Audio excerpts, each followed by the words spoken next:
Hello, welcome to Quackalope. Thank you for being here. Today I'm bringing you the 10 or 12 rules you're for sure going to miss when you first dive into ARCs. And why do I know these rules? Well, it's because I've read through the rulebook 2 times already, just taught a 4-player and a 2-player game of ARCs, and these are the things that we asked as we played and some of the rules we missed along the way. So before you dive in or before you start playing another round of this title, stick around and let's cover some of the stuff that's maybe not as clear in the rulebook, not as obvious to remember, or is listed here in the errata that came out, well, about a year after the actual rulebook was sent for final official printing. Starting with number 1. Something that wasn't obvious to us when we first read through the rulebook, but now makes more sense as I've looked back through, and also, I think, dramatically impacts the way that you play the game, and just how swingy this game might be has to do with ambitions.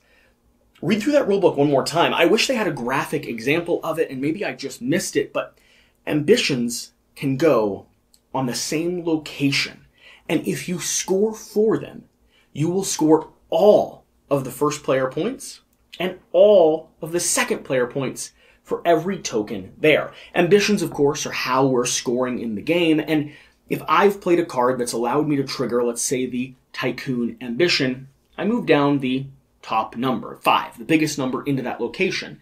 And let's say game ground goes along again, I still have the initiative marker, and I have another card that allows me to place down another ambition token, and it happens to match up with Tycoon, or it's a 7 introducing the wild option where I can choose any of them that I would like.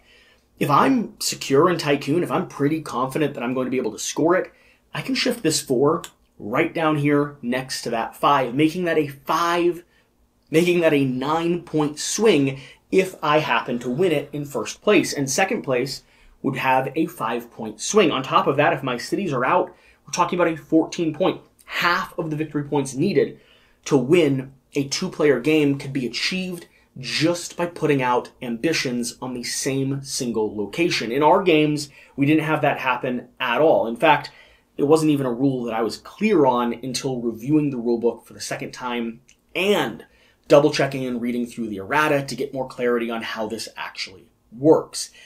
I had just assumed that 3 locations could be chosen, and you'd score for them. So I ended up going for multiple different victory objectives. But knowing that I could focus, harbor, and really build out one core strategy, and that could score me almost all the points that I needed to win and close the game, changes it a lot. I don't know that I like it or not. I haven't played with it yet, but it is a rule that we missed, and so I hope it's not one that you will. Moving down to number 2, no passive actions. So you have a passive phase. You end up playing a card, and before you use a single action on that card, a single pip on that card, you can do what are called passive actions. You can play resources from your game board for their special passive abilities, or you can utilize cards. Well, here's an important note. This little resource here, this beautiful blue resource, this relic, allows you to secure a card that you have dominance on.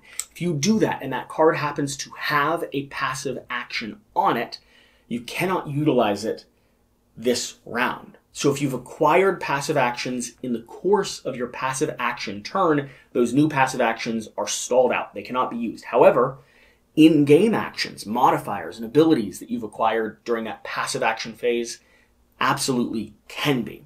So, yes, look for strategy long-term, but don't draft something and then immediately think you can utilize the ability if it's in that passive phase.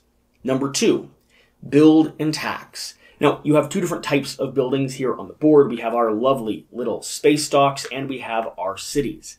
Each one of these is responsible for a core action and function of the game. Our cities, of course, are going to allow us to harvest resources on the game board from the different planets that we're on, and our space docks are going to allow us to build and catapult our way from one section of the galaxy to another. However, each of these core actions, not the catapult, but each of these core actions, the building ships and the harvesting resources, can only be utilized once per round or per pip available. So if you want to build multiple ships, you need multiple space docks on the table. If you want to harvest multiple resources, you need multiple cities on various planets or control of opponents' cities. We didn't miss the cities ones. That's pretty obvious. You get one resource, it's a big thing. You're not going to be grabbing from multiple locations or a single location multiple times. But the space docks, it's real easy to go, I'm building 3 ships, and just plop them right down there into the location that you so desperately wish they could be. It's not how it works, and it debuffs how aggressive military and how quickly military can build fairly quickly. Let's talk about planets blocking movement. This is something that was specifically highlighted and built out here in the errata because the rulebook leaves it a little bit open to interpretation. When you're doing a catapult from a space dock, you can move as far as you're able to. You can even backtrack and cycle around this rim. You can go through these gates, dropping off ships as you go. However, if you move into a location where another player has control, they have their ships there, you then have to stop. But on top of that, if you move into any location with a planet, you also have to stop. So this location is adjacent. If I go up and over to any of these, I could go all the way around, but I'd get paused here where yellow is, or I could move directly over to the side. It's like one big corkscrewed U. You can get in here to the center, you can coast around the outside of the galaxy and pop into any location, but as soon as you move into a location with a planet, you are then paused, stuck, kaput. You can't do anything else. It's important because there's a temptation to want to just race across the galaxy here. And if someone has ships out here in this outer region, it's a really good way to hamper your ability to maneuver without destroying them or gaining control of that gate before you launch your war fleet. Moving on down to number 5, I think, claiming initiative.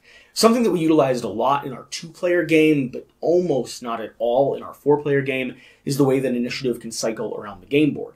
It's important to always remember how initiative is going to be claimed depending on how many players you have and depending on how you actually, get it, when you actually get it.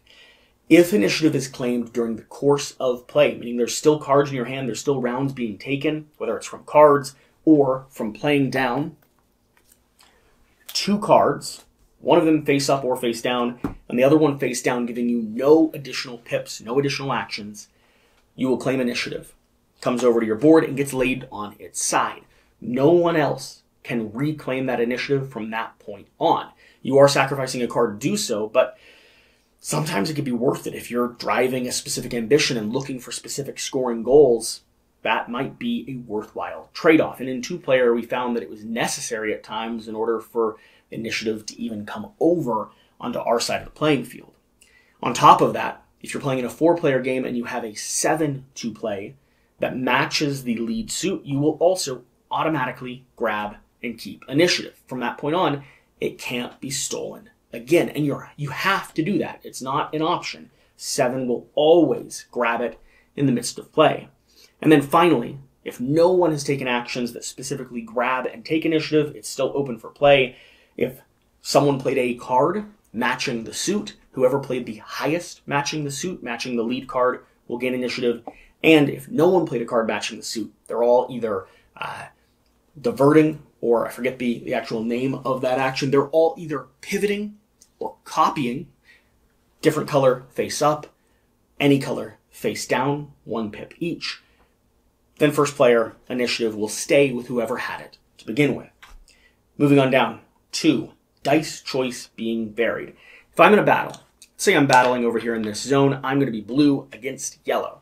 I can pick any sequence of these dice that I would like, meaning I could go ahead and do 1 of each color.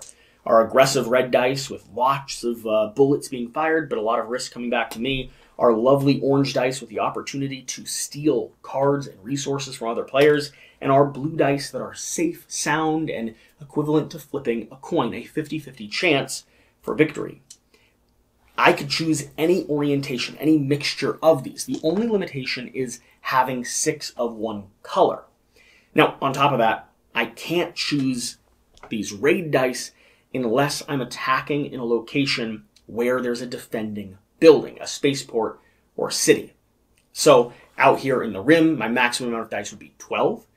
Here in these locations, as long as there's a defending city, I can attack with these dice, and my maximum amount of dice would be 18.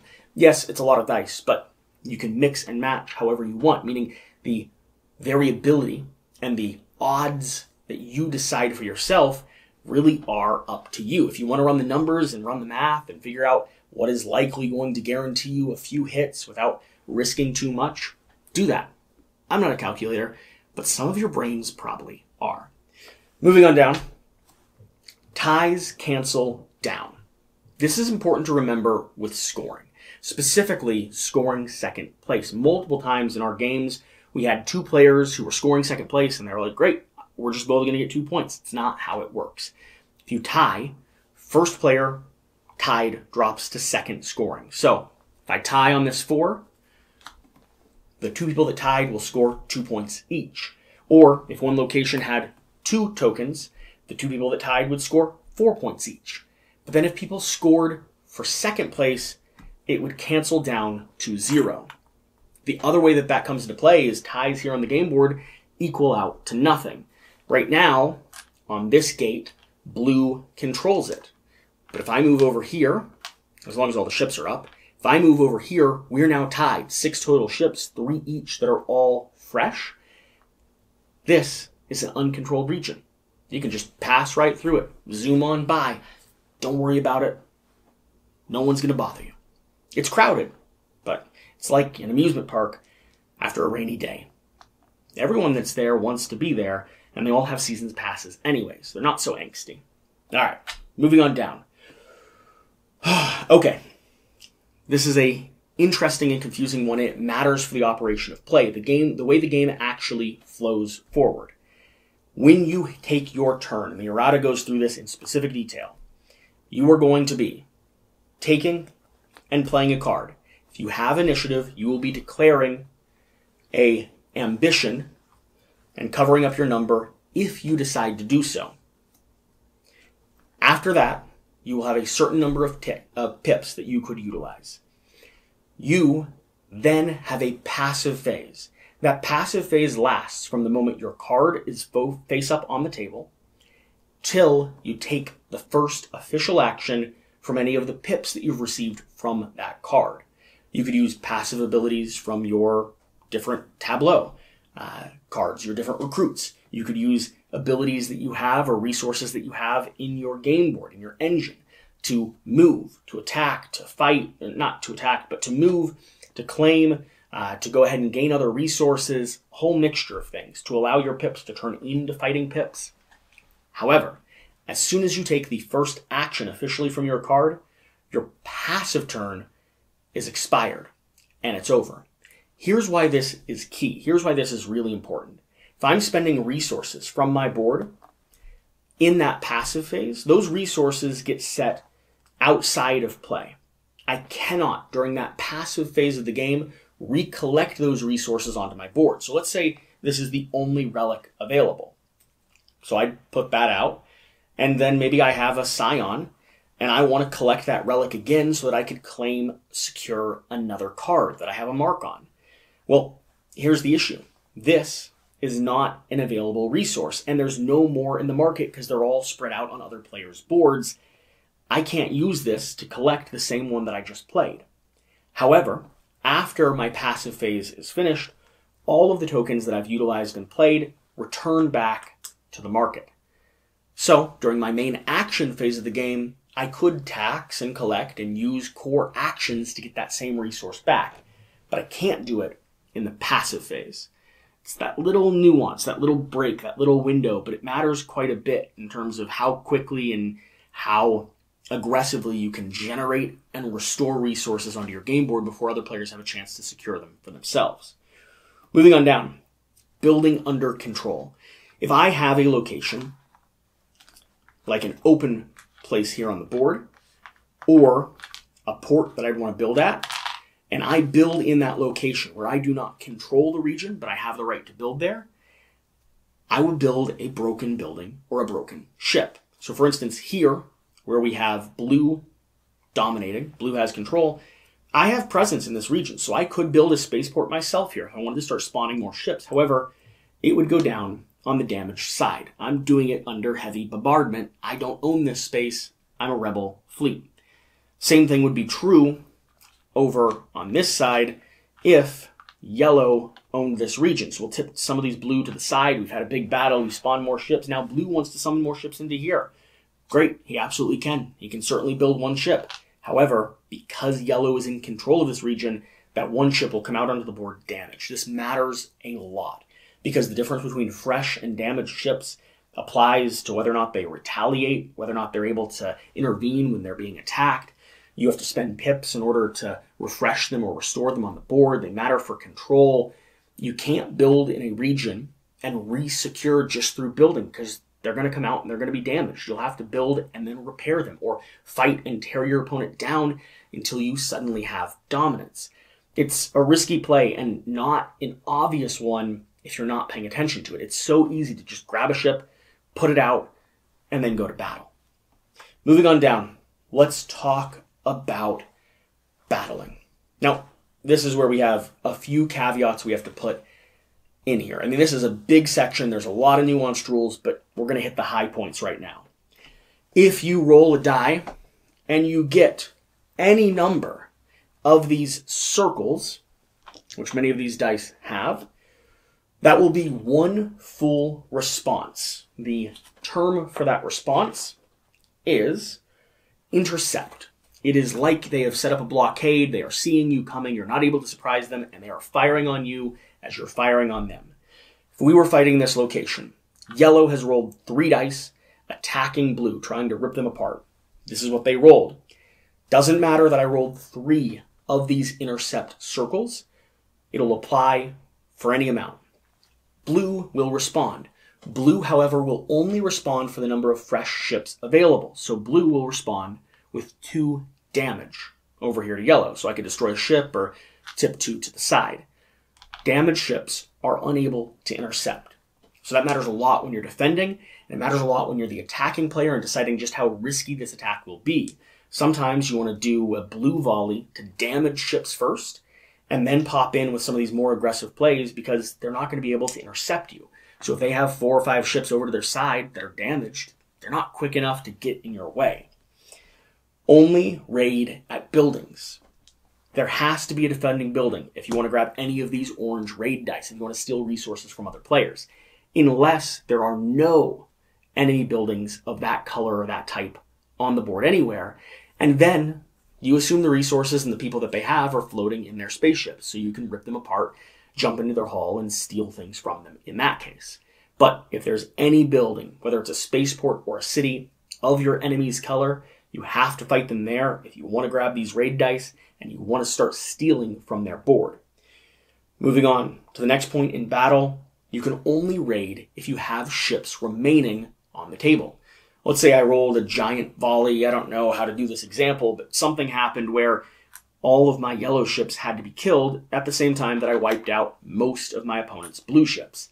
Well, I don't have any ships left in this location. Yeah, I did damage because damage happens simultaneously. However, I'm now left unable to spend my keys and unable to steal from my opponent. If you're going to be raiding, you need to try to guarantee your ability to preserve at least one ship, even if it's damaged, so you can utilize any of those keys you've rolled. Moving on down again. Revolting Cities. This is one that is kind of confusing. Revolting Cities are pretty penalizing, especially if you trigger them early in the game and you're not exactly sure how they operate. We had that happen in our first game of ARCs. If you've attacked a location and destroyed a city on the board, it of course will come over to your trophies, and then you'll go through the cycle of revolt. You will take one of your little meeples and you'll place it on the icon here, the resource icon corresponding with the planet who you destroyed. You'll wipe out all resources and all cards of that type in your tableau because the people, whoever they are, the military people or the tycoon people, the oil barons, whoever they are, they all hate your guts now. So you're going to wipe the deck clean. You're going to get rid of everything that associates you with them. You're going to cover up the icon, preventing you from using that action in a general passive way. From this point forward, you'll need some special cards that'll open up the opportunity to use resources in varied ways. You'll need some loyalist cards to come out and get into your tableau. And then you're going to be able to steal a card from this pool as long as your opponent, the person who you destroyed, the city that you took down, has some of their meeples over there on some of these cards, and you'll take those meeples as trophies. It can be very beneficial if you're trying to grab a bunch of meeples, get a lot of trophies, steal a card, whatever. But you're sacrificing potentially a lot. You might be sacrificing resources. You might be sacrificing actions and abilities on the cards that you have in your tableau, and you're certainly sacrificing your ability to utilize resources in a passive way from this point forward. So be mindful and make sure you walk through the steps whenever you do your first raid and probably your 16th raid on the board. And finally, the last thing that we need to go over, the last rule that you'll likely miss, is one that I'm not quite understanding at the moment. I wrote down lead cards, and I'm trying to think, oh, yeah, I figured it out. This is why you take a bunch of notes, and then you forget on camera, and then you remember on camera. So lead cards. Unlike most trick-taking games, you do not have to follow other players' cards. You're following only the initiative leader or the lead cards. Playing up here into this little picture frame helps that out a lot, but it's something worth remembering. If you're playing with people who are familiar with trick-taking games, they should be mindful that they're not paying attention to what's been played in this area. They're only paying attention to the initial card that was put out and what number, color, pattern it is. That's what they're responding to. Outside of that, the one thing that we found infinitely confusing, but we did figure out, is going to be the way that you actually build out the map here. And it's confusing because it's just a bunch of numbers on a big grid, and for some reason my brain wants to go 1A, 2A, 3A, 4A, as opposed to 1, 1, 1, 1A, 1B, 1C. I don't know why my brain wants to do it the opposite way. Let me know if you have the same problem, but the way this is built out is it's built out first player, A location, B location, C location. Second player, A location, B location, C location. Not A player, location 1, 2, 3, B player, location 1, 2, 3. Sometimes speaking it out loud like that helps clarify it, but I know we struggled with that both times we set up. It just was kind of a confusing mess. I'd love to see these changed, refined, reworded. I don't know what I need to get them right, but something different. Okay, let me know rules that you've been confused on. Let me know things that you've missed along the way. I'm enjoying diving into arcs. We're going to have a lot more content coming out here to the Quackalope channel, so hit that subscribe button down below. Leave a comment letting me know if you've played this game yet and what rules you missed from this list or any that I missed when creating it. Whatever the case, though, whatever you do, remember to do the important thing. Get out and play some games. We'll see you next time. Thank you.